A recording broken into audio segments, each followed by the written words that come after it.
We all know how a great movie can like totally pull you in, right? It's not just the visuals or the story even, like this whole world that you get lost in. But have you ever thought about how much of that comes from the sound? Sound, it really is amazing. It works its magic without us even noticing half the time. So today, we're going to do a deep dive into sound design. You know, using this interview with an AI sound expert on this podcast called Film Talks. Yeah, this should be really interesting. And it's not just about like those big budget Hollywood movies either, right?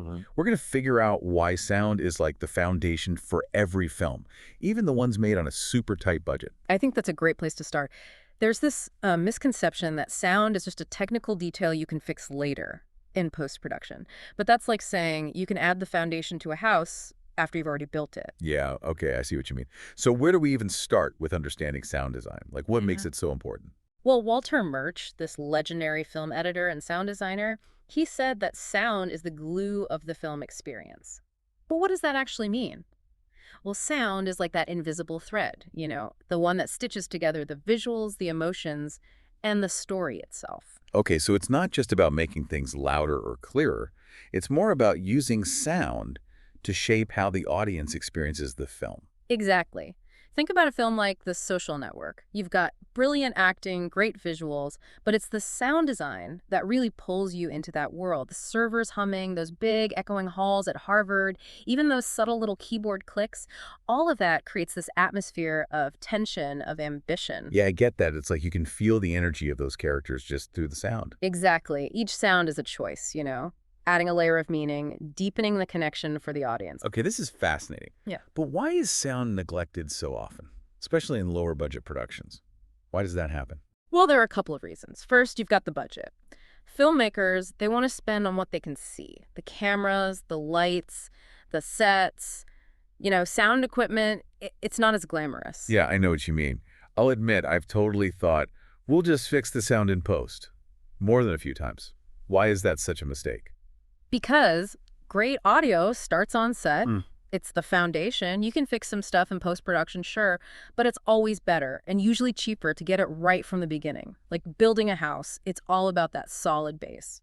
So for those on a smaller budget, what equipment do they actually need? Like what are the essentials? Two things: a good shotgun mic and a reliable recorder. Randy Toms, he's a renowned sound designer. He calls the boom mic the hero tool because of its versatility. You get clear dialogue and it cuts down background noise. So even on a tight budget, those two are worth it. What about lavalier mics? I see those used a lot, especially for interviews. Lavalier mics or lavs, they're great for controlled environments, small, discreet, perfect for intimate dialogue, but they do have some challenges. Well, they pick up everything: clothes, rustling, even jewelry. Placement is key, and you have to watch out for interference from other electronics. So lavs have their place. But for a typical set, the boom mic is more flexible. Exactly. More control, especially when things are unpredictable. Okay, so we talked mics, but what about location scouting? People think it's all visual, but sound is a big factor too, right? Huge. Ben Burt, the sound designer for Star Wars, he said it best: a stunning location means nothing if the audio is ruined by traffic or planes. So what does sound scouting even mean? Is it just like listening to the location? More than that, spend time there. Different times of day, different weather. Understand how the sounds change, what noise problems might come up. I can see how even the most beautiful place could be a sound nightmare if there's a lot of noise. Absolutely. Picture filming this quiet, emotional scene in a park, but there are leaf blowers and construction all around. That's why sound scouting is crucial. Okay, so let's say you're stuck in a location with noise problems. How do you fix it? What are some strategies? First, use directional microphones. They focus on sound from one direction, minimizing noise from the sides. What if that's not enough? Then try scheduling strategically. Yeah. Shoot during off-peak hours, like early mornings or late evenings, usually much quieter. There's always ADR, right? Like as the last resort. Yeah, ADR, automated dialogue replacement. Actors re-record their lines in a studio, a lifesaver for bad audio. But, Not ideal. right, a backup plan, not the main strategy. It takes time, it's expensive, and it's hard to match the original performance. Makes sense to get the best sound you can on set. Avoid the extra costs and headaches later. Exactly. And that leads us to another point: budgeting. Why does sound always get the short end of the stick? Yeah, that's a good question. especially considering how important it is to the film. Well, think about it. Cameras, lights, sets, they're all tangible. You can see them. They look good in behind-the-scenes photos. They have that wow factor. But sound equipment. Invisible, tucked away in a bag, no flashing lights. It doesn't have that immediate impact on set. So even though it's crucial, it often gets overlooked because it's not as visually impressive. Exactly. And here's the irony. Good sound on set saves you money in post-production. How so? If the audio is clean, you spend less time and money fixing problems later, removing noises, cleaning up dialogue. It's an investment that pays off. That makes a lot of sense. And it reminds me of something Mark Olano, the Academy Award-winning sound mixer, said. Good sound isn't expensive, it's priceless. Absolutely agree. And to see that in action, let's talk about the creative side of sound design. Great idea. A film like Baby Driver comes to mind. It's a great example of sound being used as a narrative tool, not just background noise. Baby Driver is a masterclass. The director, Edgar Wright, he doesn't just add sound effects after the fact. They're baked into the story from the very beginning. In fact, the music in Baby Driver, it's almost like another character driving the plot, even the character's movements. I remember feeling that, like the music was pushing the action forward, almost like a heartbeat. Exactly. The main character, Baby, he uses music to drown out this ringing in his ears, this tinnitus, and to focus during the car chases. The music he chooses, it reflects how he's feeling, what he wants, even how he drives. It's brilliant. So the soundtrack isn't just there to sound cool, it's actually giving us insights into the character. Exactly. And those sound effects, they're equally important, like those car chases. Screeching tires, roaring engines, the gunfire, it's all amplified, stylized to create this visceral experience for the audience. Baby Driver really shows how sound isn't just enhancing the film, it's telling the story. It does, and it highlights how important the collaboration is between the director, the sound designer, and the composer. When they work together from the start, the result is this perfect blend of sound and visuals, each one making the other stronger. So for those working on smaller projects, what are the key takeaways from a film like Baby Driver? What can they learn from it? The biggest takeaway is this.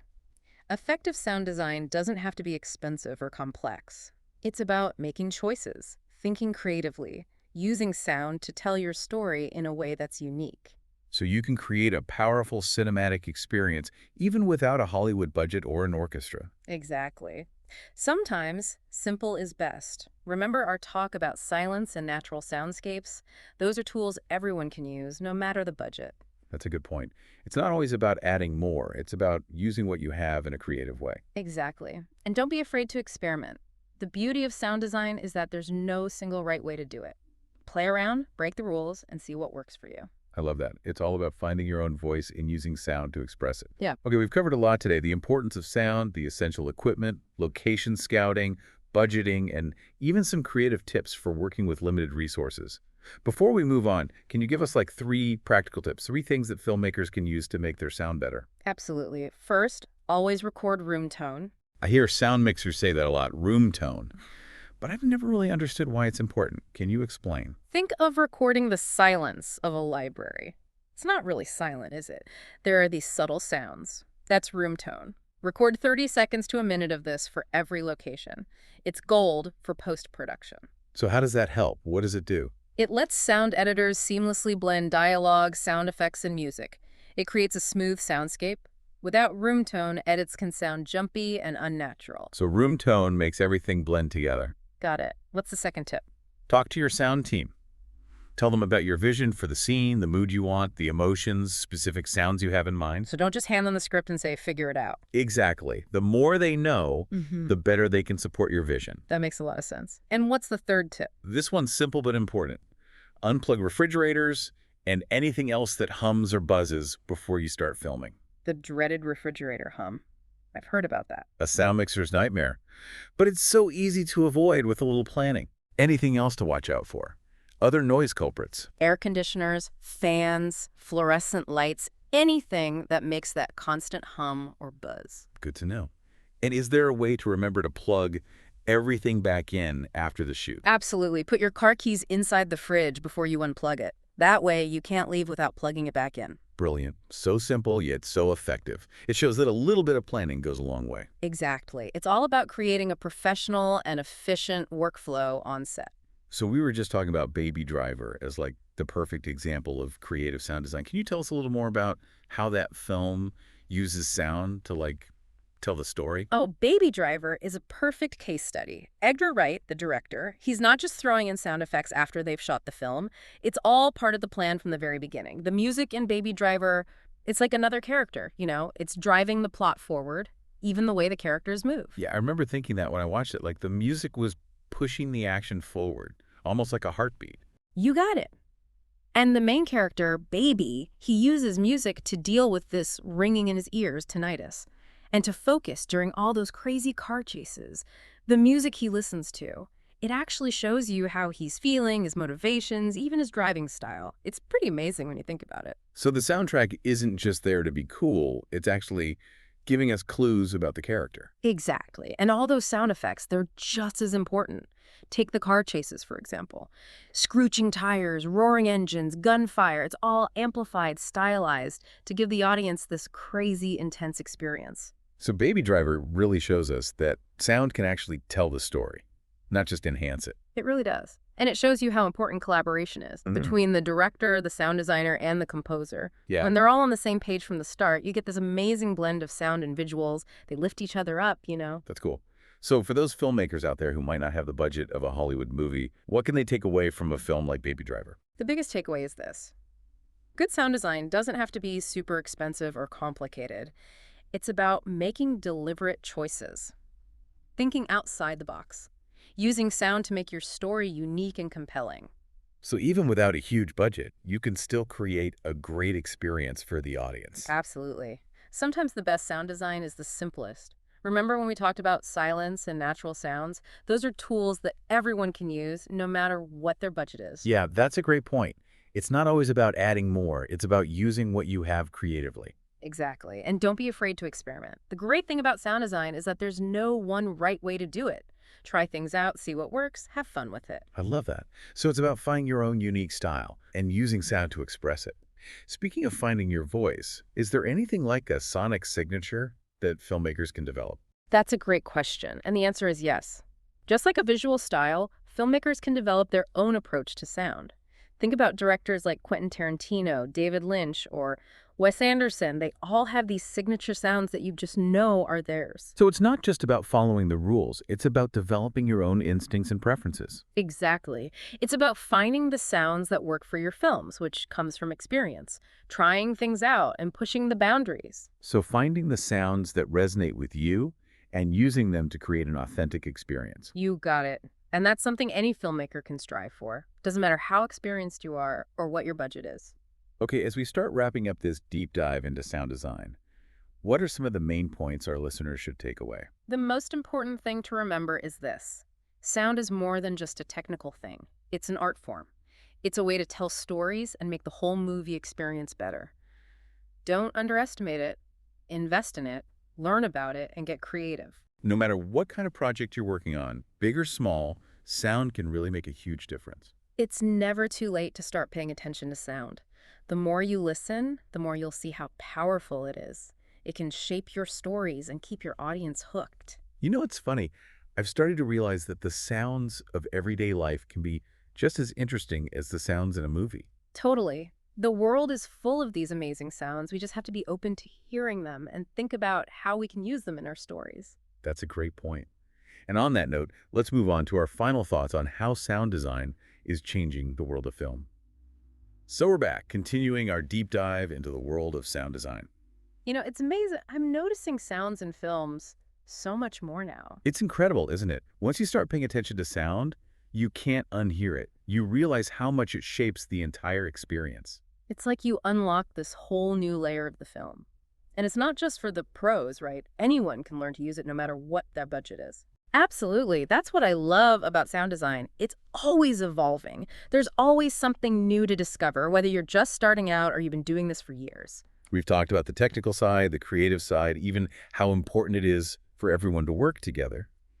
But in the end, it all comes down to this. Sound can move us. It makes us feel things, connects us to the story in a way that nothing else can. It really is powerful. And when it's done well, it's almost like it disappears. It blends with the visuals so perfectly that you just feel like you're right there in the story. That's it. That feeling of being totally immersed in the story. You forget you're watching a movie, you're experiencing it through the eyes and ears of the characters. Exactly. Mm. That's the magic of sound design. It's about creating an experience that makes you feel things, that draws you in on every level. So as we wrap up our deep dive into sound design, what's one final thought you'd like to leave our listeners with? I would say this: start listening more closely to the world around you, not just in movies, but everywhere. Pay attention to how sound creates a mood, how it conveys emotions, how it tells its own stories. So it's about being more aware of the soundscape that surrounds us every day. Exactly.